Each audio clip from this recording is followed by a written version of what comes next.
nananawagan ang Commission on Elections sa Philippine National Police na suspindihin muna ang pagpapatupad ng Oplan Katok. Samantala, sinabi naman ng komisyon na magdedepende sa maipapasang batas ang adjustment na gagawin ng COMELEC para sa resetting ng BARM parliamentary elections. Si Margot Gonzalez magbabalita. Pwede masuspend na lang muna ang implementasyon nitong Oplan Katok dito lang sa panahon naman ng election period. Hindi kampante ang Commission on Elections sa COMELEC na magpatuloy ang Oplan Katok ng Philippine National Police o PNP sa panahon ng eleksyon. Ayon kay COMELEC Chairman Attorney George Garcia, mas mabuting suspindihin muna ito ng kapulisan para makaiwas sa isyu na baka magamit ito ng incumbent na mga kandidato o magamit para makapanakot ng mga botante. Ang Oplan Katok ay house-to-house campaign daw ng PNP laban sa loose firearms o mga illegal na baril.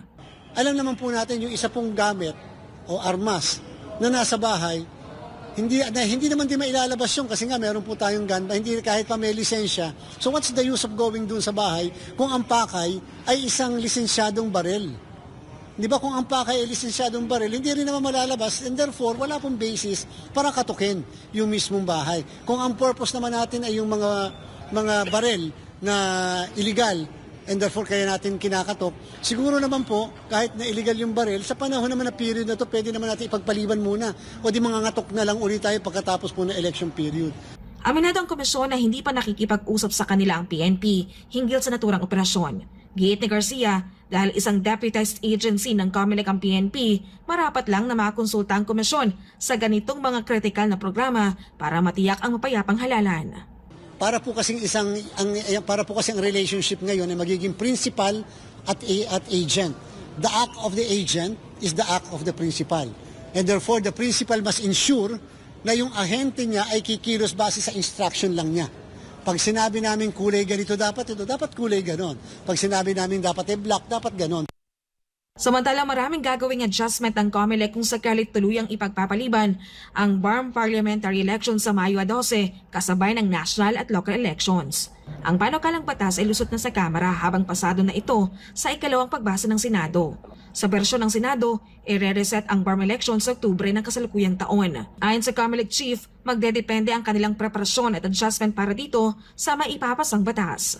Kung ang Bangsamoro parliamentary elections na i-reset kung sakali, ay continuation ba yan ng national and local elections? O ito ba'y talagang separate na parang special election? Bakit po importante sa amin yan?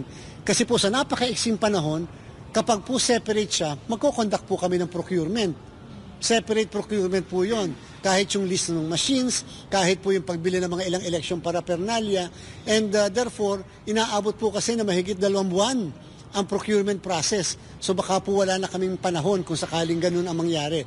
Pero kung sakali po siya ay continuation ng national and local elections, kung ano yung mga nabili na namin, kung ano yung kakailanganin sa Bangsamoro, pwede po kasing karagdagan lang yon doon sa aming na-procure. So ang tawag po dyan, amendment to order.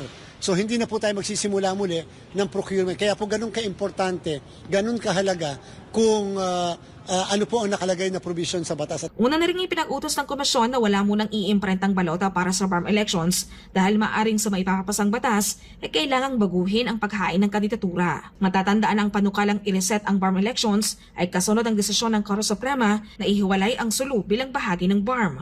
Gusto rin po namin malaman sa parlamento later kung i-distribute po ba yung 7 na dati-rati ay mga parliamentary seats ng SULU doon sa natitirang probinsya, halimbawa po ng Basilan, Tawi-Tawi, Lanao del Sur, Maguindanao South, Maguindanao North. At gusto po nating alamin kung ano ang maaapektuhan ng mga munisipyo.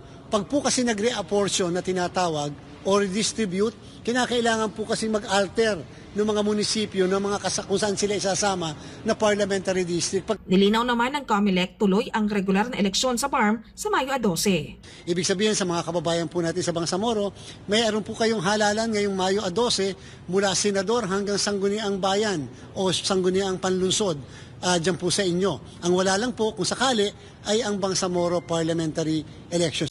Samantala, mahigit 3 milyong balota na ang naimprenta ng komisyon simula noong ipinagpatuloy ito noong nakaraang Lunes.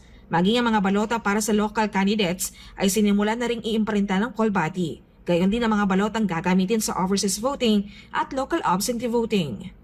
Sana po masubaybayan ng mga kababayan natin sa ating pong ang live streaming ng ginagawa po natin printing. Kahit po sa gabi, pwede niyo pong makita yung mga aktibidad na nangyayari sa National Printing Office. Para sa Diyos at Pilipinas, kumahal, Margaret Gonzalez, SMNI News.